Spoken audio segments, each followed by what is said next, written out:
My sister stole my fiancé and married him because he had potential. Years later, she lost everything, and I have the life she wanted. My mother liked to say that my life finally made sense once I got engaged.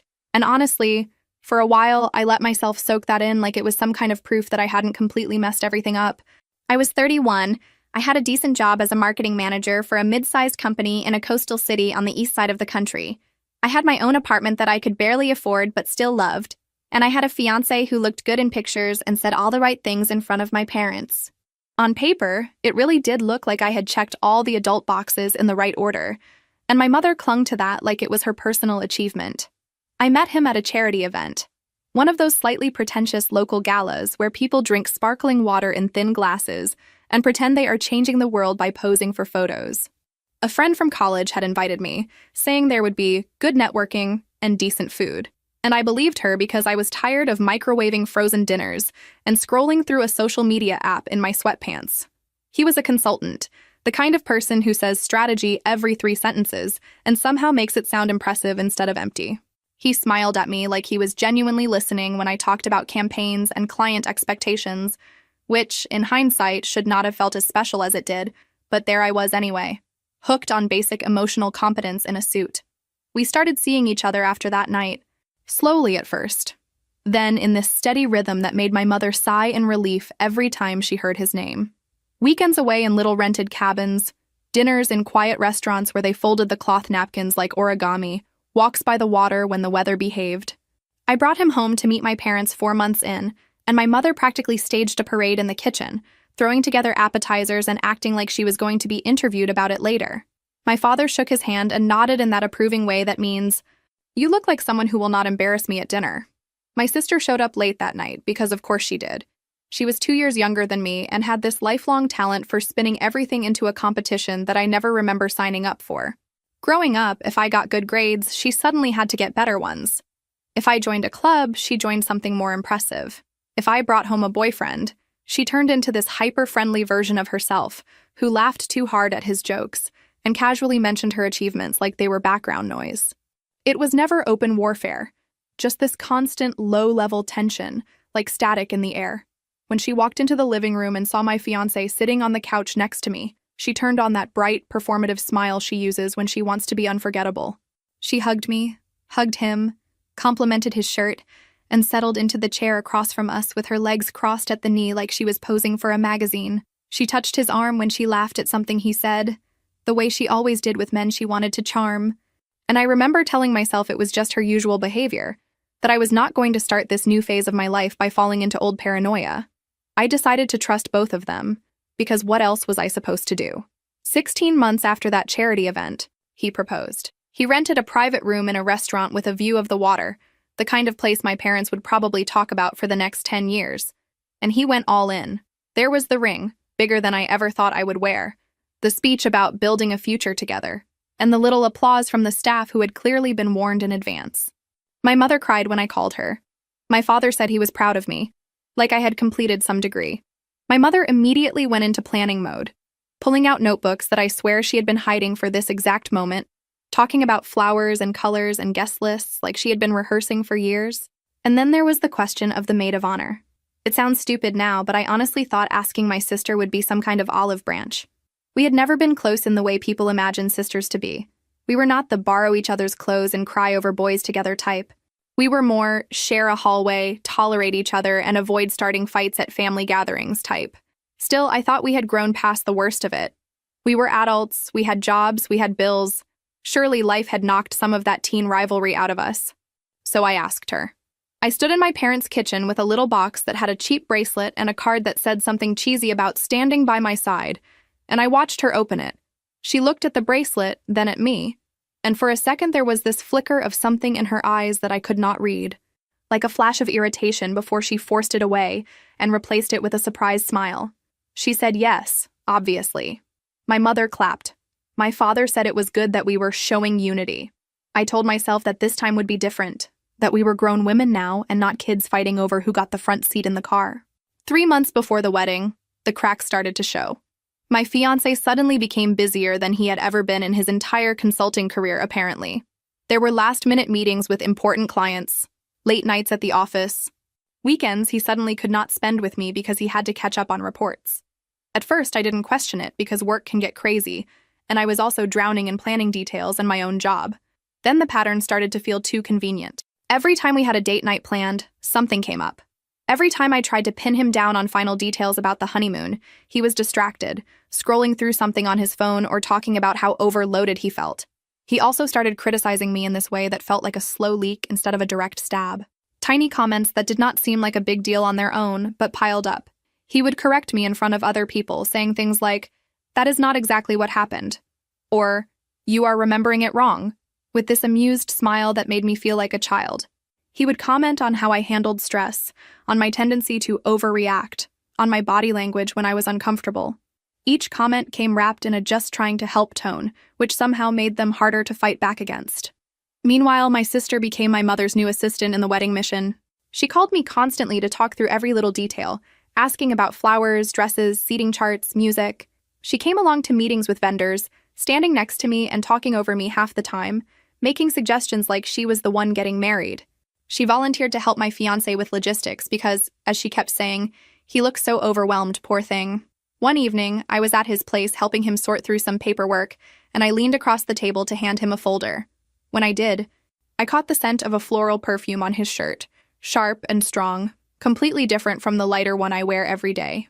It hit me immediately, because I am not the kind of person who rotates perfumes. I have used the same one for years. "What is that smell?" I asked, trying to sound casual, like I was not already going cold inside. He sniffed his shirt, frowned slightly, and then snapped his fingers like he had solved a puzzle. "Oh, I hugged this investor earlier. She always wears way too much perfume. It must have rubbed off." I stood there looking at him, trying to decide if that answer made sense, and I hated that my brain immediately started calculating whether my sister owned anything floral.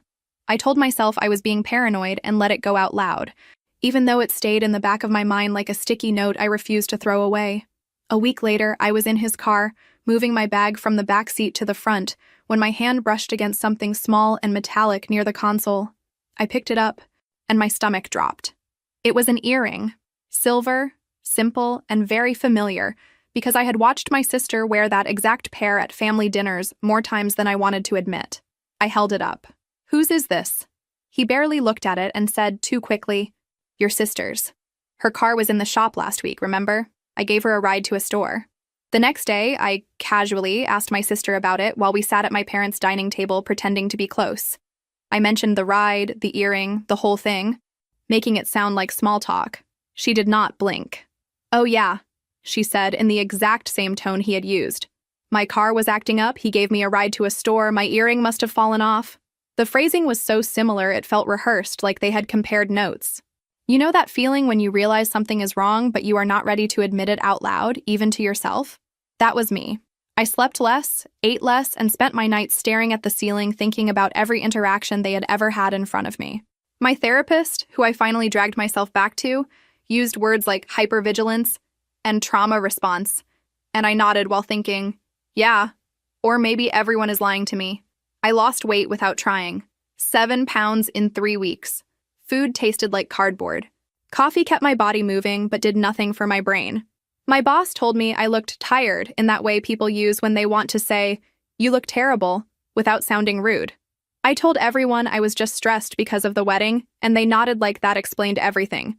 The night everything snapped, I was staying at my parents' house after a family gathering because it was late and my father insisted it was safer.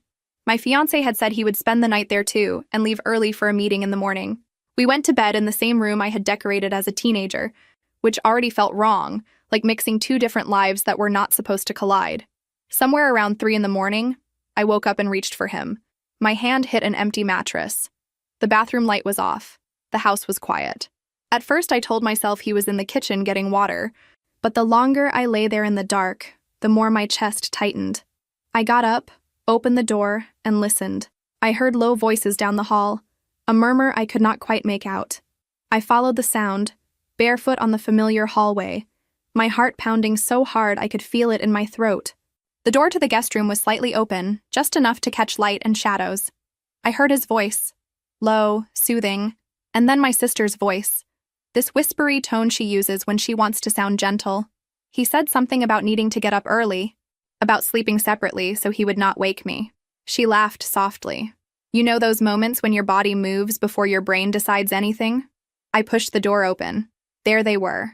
My fiancé sitting on the edge of the bed, my sister leaning in too close, her hand on his shoulder, their faces inches apart. They jumped like guilty teenagers caught by a parent, which is funny because technically I was the one being treated like a child in that house. My sister stared at me, eyes wide, then rolled them like I was being dramatic. We were just talking, she said. I did not say anything. I just looked at him. He stood up, hands raised like that would make him innocent. We could not sleep, he said. We were just talking about the wedding. I did not want to wake you. Something in me shut down. I turned around, went back to my childhood bedroom, and locked the door. I did not sleep again that night. I stared at the wall until the sun came up, and by morning I had convinced myself that maybe I was overreacting, that it had just looked worse than it was, that I was tired and anxious and reading into things. Yes, I know how that sounds. You do not have to yell at me. I am yelling at myself now. A few days later, I decided to surprise him at his office with lunch, because apparently I was still trying to be the kind of fiancé who brings sandwiches to stressed men in button-downs. I picked up his favorite order from a little shop near his building and went over on my lunch break. When I got there, his assistant looked nervous the second she saw me. She smiled too quickly and told me he was in a very important meeting and probably would not be available for a while. I said I would wait. She told me maybe it was better to reschedule. It was weird enough that I almost left, but stubbornness is a powerful force when you are trying to convince yourself you are in control. She left the reception desk for a minute to grab something from another floor, and I was left standing in this quiet hallway with my paper bag of food. The door to his office was slightly ajar because of course it was. I heard a laugh I knew too well. My sister's laugh. My body moved again before my brain did. I pushed the door open with the hand that was not holding the lunch bag. He was there, standing behind his desk. She was there, sitting on the edge of it, leaned back slightly, his hand on her waist, her hand gripping his tie. They were kissing. Not an almost, not a, we tripped and fell. Not a misunderstanding. Full. Deliberate. Familiar. I stood there holding a bag of sandwiches like an idiot, and for a second, nobody moved. Then she pulled back, wiped her mouth with the back of her hand, and actually had the nerve to look annoyed that I had interrupted. Okay, I said. I do not even know why that was the first word out of my mouth, but there it was, hanging in the air like a broken piece of glass. Okay. She straightened up, adjusted her shirt, and stepped toward me like this was going to be a regular conversation. You were going to find out anyway, she said. Honestly, it is better this way. He started with, listen, Kendra, it is not what you think, which was so ridiculously insulting that I laughed. Actually laughed. The kind of laugh you let out when your brain short-circuits and decides that this is not reality anymore. Not what I think, I repeated. You are kissing my sister in your office, during work hours, while I am on my lunch break bringing you food. How exactly am I supposed to interpret that? My sister stepped in, like she was proud to take center stage. We have been seeing each other for a while, she said. Since before the engagement party, feelings just changed. 5 months, he said, like he could not stop himself from providing a detail that no one had asked for. It has been 5 months. 5 months. That meant while I was trying on dresses, while my mother was picking out centerpieces, while I was pretending that the floral perfume and the earring were coincidences, while my therapist was telling me to trust my gut. I felt the floor under my feet, the weight of the bag in my hand, the pressure in my chest. I felt my face burning, my throat closing, tears already gathering even though I did not want to cry in front of them. I am leaving, I said. My voice sounded flat and far away, like it belonged to someone else. Do not come after me. Do not call me. Do not text me. He started to move around the desk, saying my name, reaching out, and I stepped back like his hands were on fire. My sister opened her mouth like she was going to explain something, like there was any explanation that would make this less disgusting, and I just shook my head. I walked out, down the hallway, past the assistant who had clearly known something and could not meet my eyes. I made it to the parking lot before everything caught up to me. I leaned against my car and finally broke, full body sobbing, the kind where you cannot breathe, and your vision tunnels, and you are half convinced you might actually pass out. I dropped the bag of food. It burst open on the pavement, and part of my brain clocked that hot sauce was spreading across the asphalt like blood in a bad movie. I do not know how long I stayed there. Long enough for my phone to buzz with calls I ignored. long enough for a stranger to ask if I was okay, and for me to say yes, when I definitely was not. Eventually, I climbed into the car, locked the doors, and just sat there. I typed a text to my sister that was basically a multi-paragraph nuclear bomb, detailing every dirty thing I was thinking, listing every act of betrayal, every moment I had given her the benefit of the doubt. Then I deleted it. Typed another one, shorter, but still lethal. Deleted that too. I must have written and erased messages a dozen times, my thumb hovering over send, like a trigger I could not quite pull. Yes, I regret not sending at least one of them. The anger would have loved the release. The guilt would have eaten me alive after. It was a lose-lose situation. By the time I drove back to my apartment, I was drained and numb. I went straight to the bathroom, turned on the shower, and sat on the floor under the spray in my clothes like some cliché drama character. But I did not care. I stayed there until the water turned cold and my skin wrinkled, and then I dragged myself out and collapsed on the bathroom mat. That is where my parents found me. My mother had been calling nonstop. When I did not answer, she apparently decided to track me down, because she and my father showed up with their spare key. They opened the door, called my name, and then my mother screamed when she saw me curled up on the floor, soaked, with mascara smeared down my cheeks. She thought something terrible had happened. She was right, just not in the way she imagined. They wrapped me in towels and sat me on the couch. It took me a while to get the words out, but eventually I told them. I described the office, the kiss, the timeline, the 5 months. My father's face went red, that deep, dangerous shade you see right before someone explodes. My mother kept saying, no, that is not possible, because denial is apparently hereditary in our family. My father swore he was going to go and take care of it, which I think was his way of saying he wanted to punch my ex-fiancé. And honestly, I was not totally against the idea in that moment, but my mother grabbed his arm and told him that getting arrested would not help the situation. She shifted into practical mode, the one she uses when someone is sick or there is a crisis. She called vendors, canceled bookings, started making lists. She was weirdly efficient while I sat there shaking. The ring went back the next day. I did not hand it to him in person. I put it in a little box, wrote a short note that said, "We are done," and left it with the doorman at his building. He called me 7 times that day. I let every call go to voicemail, then deleted them without listening. The fallout in our social circle was exactly what you would expect from people who love drama but hate responsibility. Some friends reached out to support me, saying they had always thought something was off, that they were on my side. Others stayed neutral, which is just cowardice with better branding. One woman, who I had considered close, sent me a message that said, "I really do not want to get involved," like this was a neighborhood dispute about a parking spot and not my entire life imploding. The worst part was finding out how many people had noticed things between my sister and my ex and decided not to tell me. "They always flirted," one acquaintance said later. "We figured it was harmless." Another mentioned how they seemed really comfortable together at gatherings. Apparently, the world watched the slow-motion car crash and thought, "This is none of my business."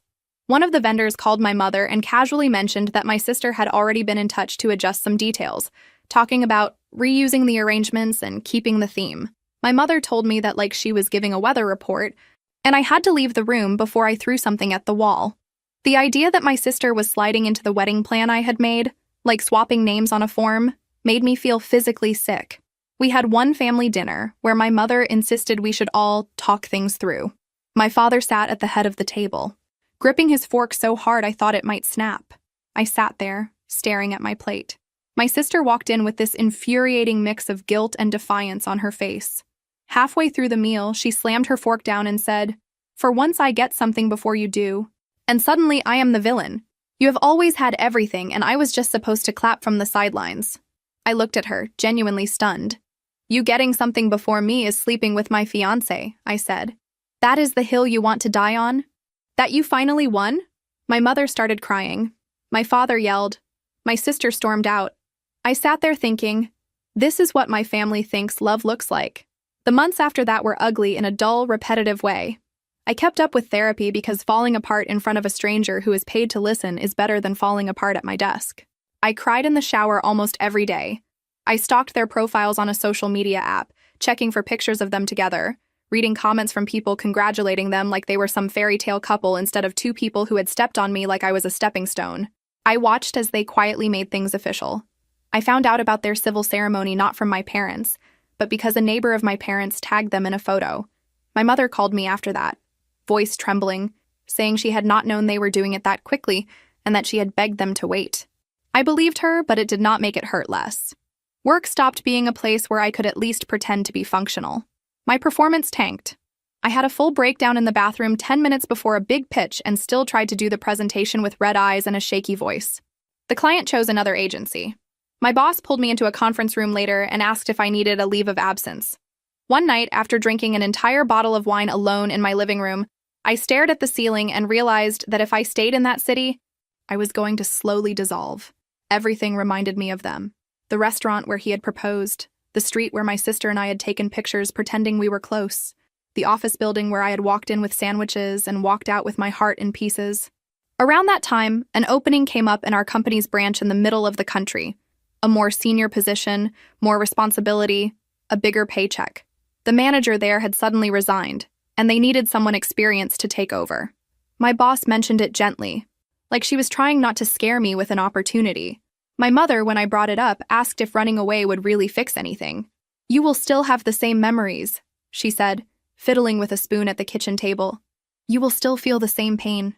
"I will not run into them at the grocery store," I said. "That is enough for now." I applied. I got the position. I packed my life into boxes and watched my apartment empty out. The night before I left, I opened my sister's profile one last time. There she was, smiling in a white dress that was not the dress I had chosen, standing next to my ex, who was wearing the same smug expression he had worn when he slid the ring onto my finger. I closed the app, turned off my phone, and told myself that the version of my life where I married him officially died that day. Moving to the new city felt like stepping into a parallel universe where no one knew the worst thing that had ever happened to me. I rented a small place near the office, threw myself into work harder than I ever had, and smiled politely at people who commented on my dedication. I made friends with a colleague in human resources, who gently pulled me into a book club so I would not spend every weekend alone. I also set a rule with my mother. No more updates about my sister unless there was an actual emergency. No casual mentions, no little comments about how happy they look, no comparisons. The first time she slipped and said something about them going on a trip, I snapped, completely. I raised my voice, told her I did not want to hear my sister's name again, and hung up on her. Then I sat on the kitchen floor and cried because I hated talking to my mother like that. But I hated hearing about them even more. I blocked my sister and my ex on every app I could think of. I deleted their numbers.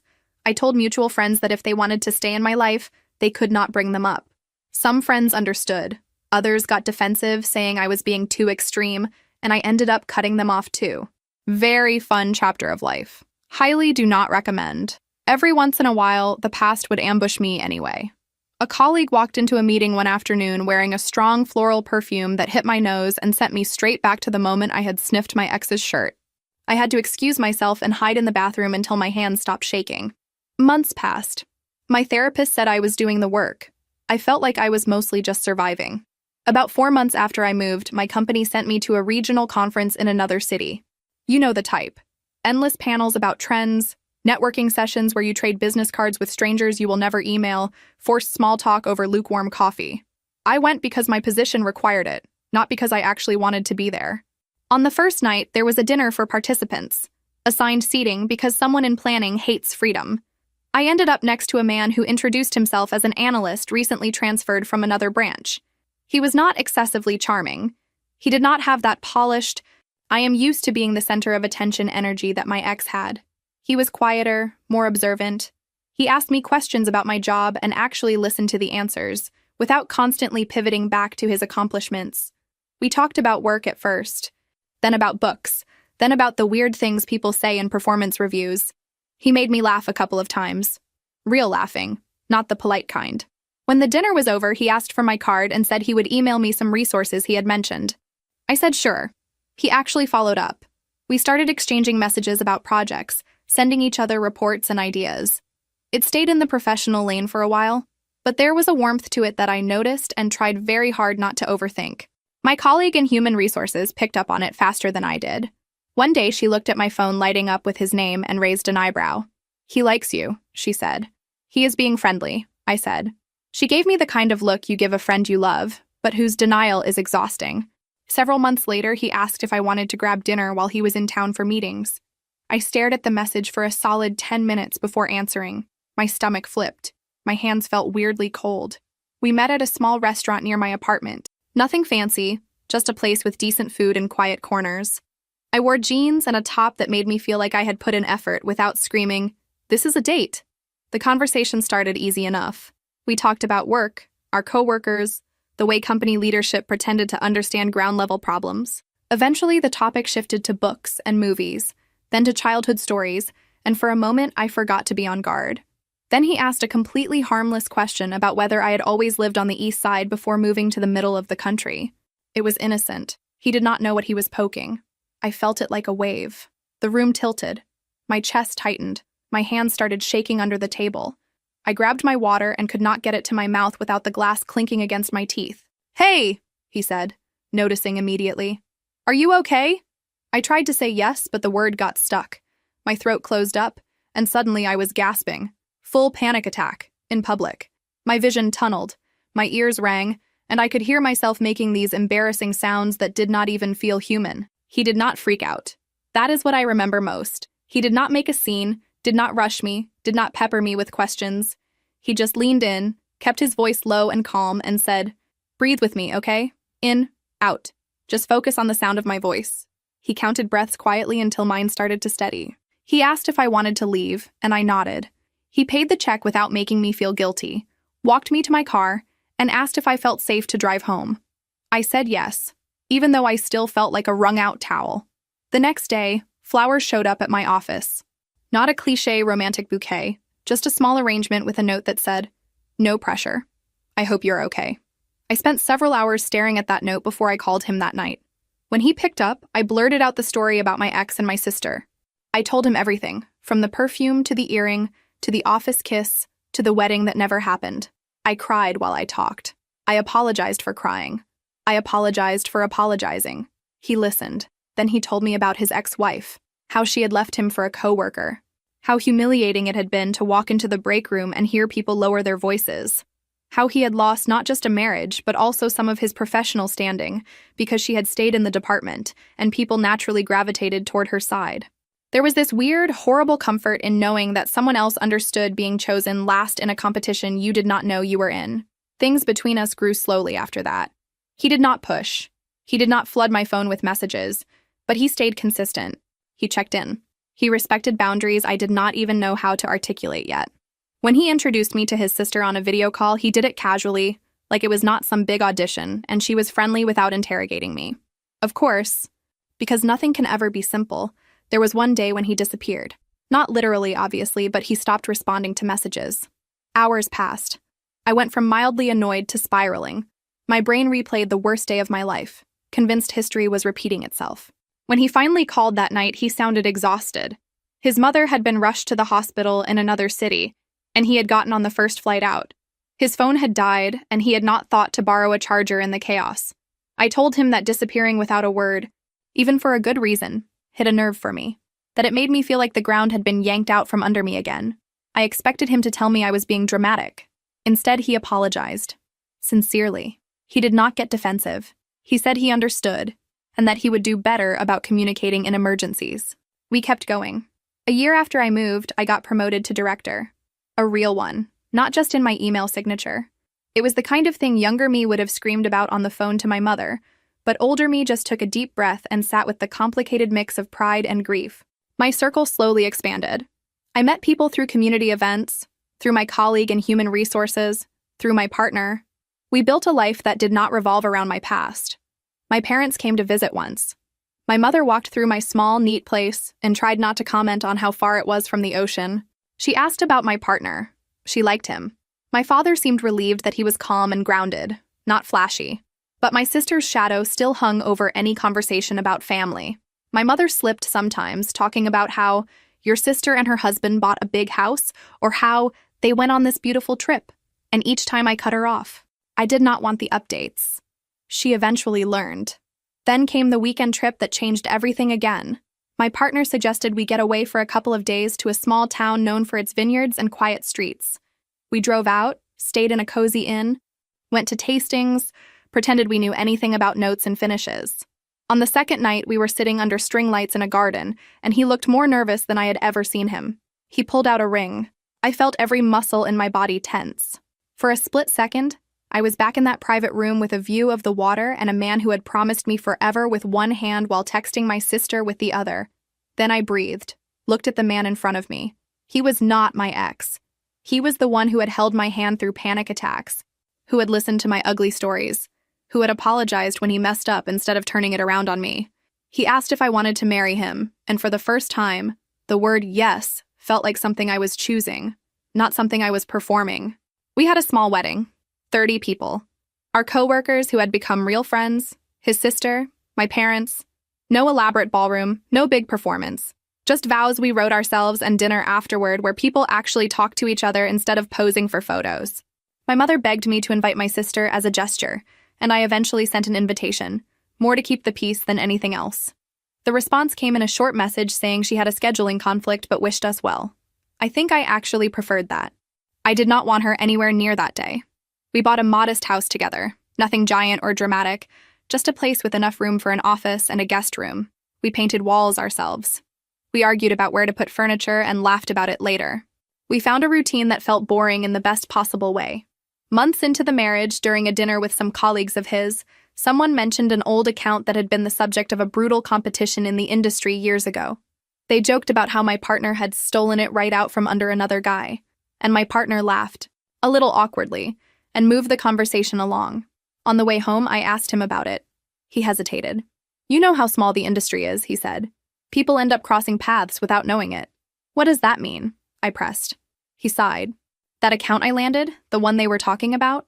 Your ex was the one who lost it. He had been courting them for months. I came in late and closed the deal." I stared at him. My chest started to feel tight again, not in the panic way, but in a slow, heavy way. "And you did not tell me this because I did not want our relationship to be built on me being the guy who beat him," he said. "I wanted you to choose me for me, not because I accidentally look like karma." Part of me understood. Another part of me felt blindsided, like there was this whole layer of the story I had not been told. We fought about it. Not a screaming match, but a real argument, with raised voices and hurt feelings. I told him that hiding it made me feel like there were other things he was not telling me. He told me he was trying to protect us from turning into a revenge fantasy. We ended up seeing a counselor for a few sessions. It was humbling, sitting in a room explaining to a stranger why we were upset about a deal that had happened before we even met. But it helped. We agreed on transparency going forward, even when something seemed like a minor detail. Around the same time, we started trying to have a baby. It turned out to be more complicated than we expected. Months went by with negative tests. Every single one felt like a little failure, like my body was keeping score and I was losing. I had painful periods for years and always brushed them off as just how it is. A specialist finally told me I had mild endometriosis, treatable but not simple. While we were processing all of that, my mother called one night sounding subdued in a way that scared me more than if she had been hysterical. She said she had been dealing with indigestion, back pain, and weight loss for months, but had not wanted to worry anyone. She finally went to the doctor. The tests came back. It was pancreatic cancer, advanced, already spread. I flew back to my hometown with my partner as soon as we could. Walking into my parents' house felt like stepping into a time machine. The furniture was the same, the pictures on the wall the same, but my mother looked smaller, like someone had turned down her brightness. We met with doctors, talked about options, and heard the same thing over and over. They could try to slow it down, make her comfortable, but there would be no miracle cure. My mother tried to stay upbeat. She made jokes about finally losing weight in a way diet ads would never approve of. At night, when everyone else was asleep, I heard her sobbing quietly in her bedroom. I took a leave from work and moved back in for a while. My partner commuted back and forth as much as he could. I cooked bland soups and rearranged pillows and listened to my mother tell the same stories 3 times because the medication made her foggy. In one of the quieter moments, she reached for my hand and squeezed it with surprising strength. "I made mistakes with you girls," she said. "I thought I was doing the right thing, but I let things slide that I should not have. I should have protected you better from each other." I swallowed hard. "You cannot fix everything now," I said. "I know," she whispered. "But I need to know that when I am gone, you will at least try not to hate each other." I knew what she was asking. I also knew I could not promise what she wanted, so I gave her a softer version. "I will try not to let the hatred win, I said. It was the most honest thing I could offer. She died 3 days later, early in the morning, with me, my father, my partner, and yes, my brother-in-law at her bedside. The room was too quiet when she took her last breath. My father made a sound I had never heard from him before, something between a cry and a roar. I felt like someone had cut the last rope tying me to any version of my old family that could be fixed. I was the one who texted my sister. It felt insane that this was how we were communicating such a huge thing, but that is where we were. I kept it short. Mom is gone. We are at the house. She arrived faster than I thought she would, with my ex in tow. They hugged my father. She hugged me. And for a second, my body remembered what it felt like to lean on her as a kid, then recoiled. We worked together to make arrangements because there was no other option. Someone had to pick out a casket. Someone had to talk to the man at the funeral home and answer questions about flowers and music. The day of the funeral, the sky decided to lean into the mood and give us a thin, cold rain. People packed into the chapel. Neighbors who remembered us as kids, old friends of my parents, a few faces I barely recognized. I stayed near my father, making sure he did not tip over. My sister and my ex sat a few rows away at first, then drifted closer as people mingled before the service started. I felt eyes on us, heard whispers. The story had gotten around over the years, clearly. People love a scandal. One of the women who had chosen my ex's side back then walked up to me like nothing had happened, hugging me and telling me how sorry she was, as if she had not sent that "I do not want to get involved" message, and then gone to their wedding. I smiled tightly and said thanks because funerals are not the place for the confrontations I fantasize about. At one point, my sister tugged on my sleeve and asked if we could talk somewhere private. I did not want to. Every cell in my body resisted. But my father looked at me with red, exhausted eyes, and I knew he was desperate for his daughters not to start a screaming match in front of the casket. She pulled me into a side room, and of course my ex followed like a shadow, hovering near the doorway with his arms crossed. She started with this fake, soft voice. "You look tired," she said, as if we were at brunch and I had just mentioned a busy week. "Have you been taking care of yourself out there?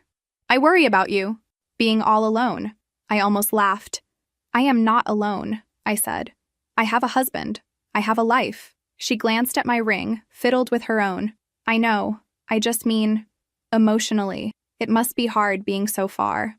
I could feel the old pattern trying to reassert itself. She elevates herself, diminishes me, and I either shrink or blow up. Before I could pick a lane, my phone buzzed in my pocket. It was my husband. I texted him back with shaking hands. "Please get here now. I need you." When he arrived, he walked into the room and came straight to me. My ex went pale the second he recognized him. He looked like he had seen a ghost. "You two know each other?" my sister asked, confusion breaking through her mask. "Oh, we have crossed paths," my husband said calmly. "Years ago. Professionally." My ex cleared his throat and tried to compose himself. "We worked on the same account from different firms," he said. He undercut me. My husband smiled slightly. "I gave them a better strategy," he said. They made a choice. The air in the room thinned. I could almost hear the puzzle pieces clicking into place in my sister's head. She said my husband's name out loud, then the name of his company, and I saw the moment she realized he was the one who had landed the account my ex had spent months bragging about. "Funny how life works," I said, and my voice came out steadier than I felt. The whispers spread. You can always tell when gossip is making the rounds. The energy shifts, people group together in little clusters, glancing over like they are trying not to stare. In the middle of all this, my father's shoulders slumped and he started breathing weirdly. His face went gray, and he grabbed at his chest. Everyone panicked at once. Someone yelled for a doctor, and luckily one of my parents' neighbors' sons was there, a physician who checked his pulse and blood pressure right there in a side room and declared it a panic attack, not a heart attack. They gave him water, made him sit down, and I sat next to him, holding his hand while he cried. After things calmed a little, my sister and I ended up alone again for a moment. She was shaken, not just from our father's episode, but from the entire tangled mess. Her voice was lower when she spoke. "You really moved on," she said. "You got the career, the promotion, the husband who wins big accounts, and you got the man you wanted so badly you were willing to blow up your own family for him," I said. "How is that working out?" She flinched. I watched the mask slip just a little, enough to show the cracks underneath. Later, after the service, after the burial under that annoying rain, after the endless condolences and casseroles, I went back to my parents' house with my husband. The living room was full of people talking too loudly. eating food they did not need, filling the space because silence is apparently intolerable after a death. My ex drank more than he should have. I watched him from across the room, his tie loosened, his laugh too harsh. My sister hovered near him, looking like someone constantly bracing for impact. The next day, when the house finally quieted down, my sister showed up alone. She knocked softly on the door, and my father let her in with a tired sigh. She asked if she could talk to me privately. We went up to my old bedroom because apparently trauma loves full circles. She closed the door and leaned against it like she was afraid she might run away. "I am not happy," she said, without any buildup. "He is controlling. He criticizes everything I do. He monitors my spending, but he is the one racking up debt to keep up appearances. We are drowning financially, but no one can know because he has an image." I sat on the edge of the bed and looked at her. For the first time, I saw not just the girl who took what I had, but a woman who had cornered herself into a life she did not know how to leave. "I met with a lawyer," she admitted. "It is not going to be easy. I signed a prenup I did not really read because I was so focused on beating you to the altar. He made sure everything is tied up in a way that makes leaving complicated. I will not get the house. I will not get much at all. I will get freedom, I guess. That is still something," I said. She laughed bitterly. "You must be thrilled. Karma, right?" I looked at her in silence for a few seconds, just taking in the mess she had walked herself into. Then I answered, my voice calm and colder than I expected. "You know what? I am not thrilled, but I am also not sad for you. You made your choice knowing exactly what it would cost. You destroyed our family, humiliated me, and took him knowing he was trash. Now you want sympathy? From me?" She opened her mouth to say something, but I lifted my hand to stop her. "I spent months thinking I owed you something," I said. "That may be. Because we share blood, I had to find a way to forgive you. But I do not. You do not get my forgiveness. You do not get my pity. You get what you earned. Absolutely nothing from me." She started to cry, quiet at first. Then with those ragged little sobs she used to fake as a kid to get our parents' attention. I did not move. I just watched her, completely done. "I need to go help our father," I said finally, standing up. "You should probably leave before this gets uglier." She wiped her face with the back of her hand. "So that is it?" she asked. "You are just done with me?" "I was done with you the second I walked into that office and saw you on his desk," I said. "I just did not admit it to myself until now. Mom wanted us to try not to hate each other. I tried, but trying does not mean I have to let you back into my life." I walked out of the room without looking back. I heard her sobbing behind me, but I did not stop. In the days that followed, we handled the logistics of the funeral like co-workers on a project we both hated. Short-clipped messages about schedules, flowers, and paperwork. Everything went through our father. We were never alone in the same room again. I went back to my life in the middle of the country a few days later, carrying a little box of my mother's things and a surprisingly clear sense of closure. Grief for her. Anger that would probably never fully burn out. Something almost like pity for my sister. A few weeks after I returned, right around the time my husband and I were seriously considering starting medical procedures for fertility, I missed a period. I did not think much of it at first because stress had been playing ping pong with my cycle for months. Then I missed another. I took a test in the bathroom, staring at the little window like it was going to personally insult me. It came back positive. I sat on the floor and laughed, then cried, then laughed again, because apparently my body had decided that between funerals and possible divorce drama and unresolved childhood wounds, this was the moment to finally cooperate. Telling my husband was one of the purest pockets of joy I have ever experienced. For a moment, it was just us, in our house, with this tiny piece of good news floating between us like a fragile bubble. I told my father next. He cried in a good way this time, saying that my mother would have loved to see it. I did not tell my sister. Not a message, not through my father, not at all. She did not get to be part of this. A few weeks later, my father mentioned he had accidentally let it slip during a phone call with her. She had apparently asked how I was doing, and he said, "Oh, excited about becoming a grandmother." There was a long silence on her end. She sent me a message later that day. Just, "Congratulations. I am happy for you." I read it, felt nothing, and deleted it without responding. I did not block her.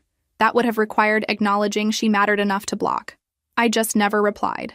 Ever. My father told me months later that my sister had finally left my ex. The divorce was brutal. She lost the house, most of the money, her social circle. She moved into a small apartment and got a regular job. My father sighed when he told me, clearly hoping I would soften. I did not. Good, I said. She wanted him so badly. Now she knows exactly what he is worth. My father looked disappointed, but I was done pretending to care. She made her bed. She could lie in it alone. I heard through my father that she tried to reach out a few more times over the following year. Messages I never opened. A card at Christmas I threw away unopened. An attempt to show up at my father's house when I was visiting. I left through the back door before she arrived. We do not talk. Not occasionally. Not on holidays. Not ever. My father asks sometimes if I would consider letting her meet the baby. My answer is always the same. No. He stopped asking after the third time. She does not get pictures. She does not get updates. She does not get to know if my child is a boy or a girl until my father accidentally mentions it months after the birth. She is not part of this story anymore. She does not get a redemption arc. I still flinch when I catch a whiff of sharp floral perfume in a crowded room, not because it makes me think of her, but because it reminds me of the version of myself who ignored her gut. That woman is gone. I do not ignore my instincts anymore. Trust does not regrow just because time passes. But here is what I do know. If my ex and my sister had not detonated my life when they did, I would probably have married him, moved into some house my parents approved of, had kids with a man who talked down to me and flirted with anyone who laughed at his jokes. I would have stayed in that coastal city, orbiting around my family's expectations, always trying to keep the peace while slowly disappearing. Instead, I moved. I broke. I rebuilt. I fell apart again. I picked up the pieces so many times that I lost track of which version of myself I was trying to assemble. And somehow, through all that, I ended up in a life that actually feels like mine. A job I earned. A partner who shows up when my chest tightens instead of causing it. A baby who will grow up in a house where love is not a competition. The scars are still there. I still shake sometimes when I talk about it. I still have dreams where I am walking into that office with a bag of sandwiches. I still wake up angry. Healing is not a straight line. It is more like a spiral you trip over again and again. But if you are asking me whether my sister stole my man, here is what I will tell you now, with my whole chest. She did not steal anything. She took out the trash for me, and now she can keep it. I do not want him back. I do not want her back. I do not want anything from either of them except for them to stay exactly where they are, far away from me and everything I have built. My sister wanted to win so badly that she grabbed a bomb thinking it was a trophy. That is on her. I have moved on. She has not. And honestly, that is the best revenge I never planned. She freed up my life in the ugliest, most painful way possible. And I will be dealing with the fallout for years. But I will never again have to sit across a table wondering if the man holding my hand is secretly waiting for someone else to walk into the room. I know some people would wrap this kind of story up with a neat bow.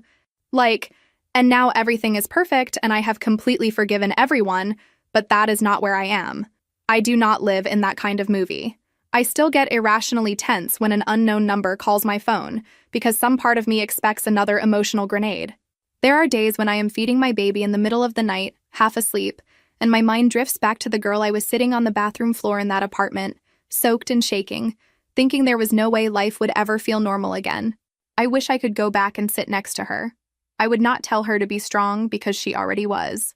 I would just tell her that she was allowed to let things break that were never meant to last. My father sometimes mentions her in passing, testing to see if I will soften. I do not. He has learned to keep her life and mine completely separate. When he visits me, he does not bring her up. When he visits her, which I assume he does, though we do not discuss it, he does not mention me. I do not think about what she is doing. I do not check her social media, because I deleted every trace of her years ago. I do not wonder if she is happy or sad or regretful. She is a person who used to be my sister, and now she is just someone I used to know who made the worst choice possible. People sometimes ask if I will ever forgive her. My answer is simple. Forgiveness is for people who want to repair something. I do not want to repair this. I want it to stay exactly where it is, dead and buried with the version of my life she destroyed. Do I hate my sister? No. Hate requires energy I do not have for her anymore. What I feel is simpler and colder. Indifference. She is out there somewhere, living with the consequences of her choices, and I am here, living with mine. The difference is, my choices led me to a life I actually want.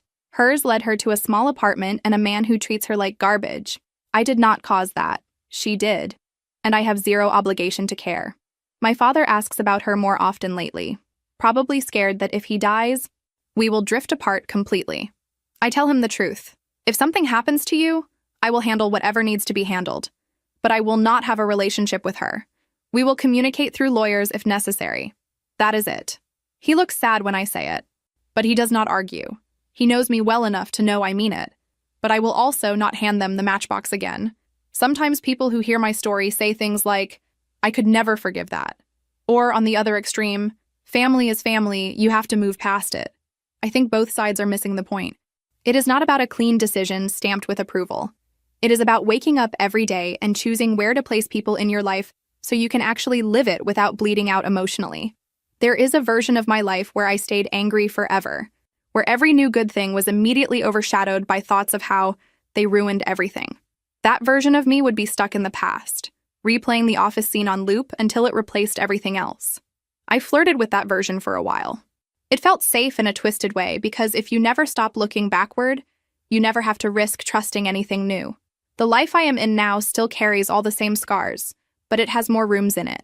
There is space for grief, for rage, for tiny stupid moments of happiness like my husband making bad jokes while we assemble furniture, or my baby grabbing my finger like I am the only stable thing in the room. When I catch myself spiraling, I try to remember that the worst part of the story is not the end of it. The worst part is just the part that tried the hardest to convince me that it was all I would ever be. I am not the woman abandoned at an office door holding a bag of food anymore. I am not the woman crying under cold shower water waiting for someone to rescue me from my own bathroom. I am the woman who moved, who took the promotion, who cried in a restaurant in front of a man who did not run away. I am the woman who said yes a second time, knowing exactly how wrong it could go, and still choosing to open that door. I am the woman who told her sister to her face that some things cannot be undone, even if you regret them later. If you want a moral, I do not really have one. This is not a story about karma neatly sorting everyone into boxes. My sister is still out there, rebuilding her life in that small apartment. My ex is probably still trying to impress people at networking events, pretending his life did not crack down the middle. My father is learning to live without my mother, wandering from room to room in that house that holds too many memories. I am here, in my own house in the middle of the country, learning how to hold joy and pain in the same day without feeling like a fraud. What I can tell you is this. If someone shows you that they are willing to climb over you to reach what they want, believe them. Do not wait for them to suddenly grow a conscience in the exact moment you need them to choose you. And if your own family cheers them on while you are bleeding, you are allowed to step back. You are allowed to build a life without inviting them to sit in the front row. People love to say blood is thicker than water like it is a spell that solves everything. They forget that you can drown in both. I am not interested in drowning for anyone anymore.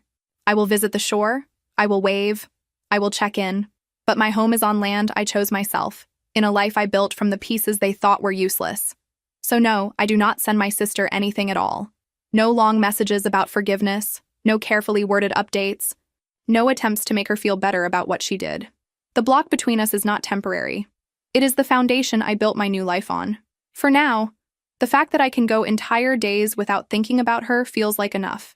Maybe one day I will go months, maybe years. Maybe I will never think of her at all unless someone says her name out loud.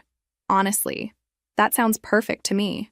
Right now, I am busy learning how to live in a house where no one is competing with me for a spotlight that never should have existed in the first place.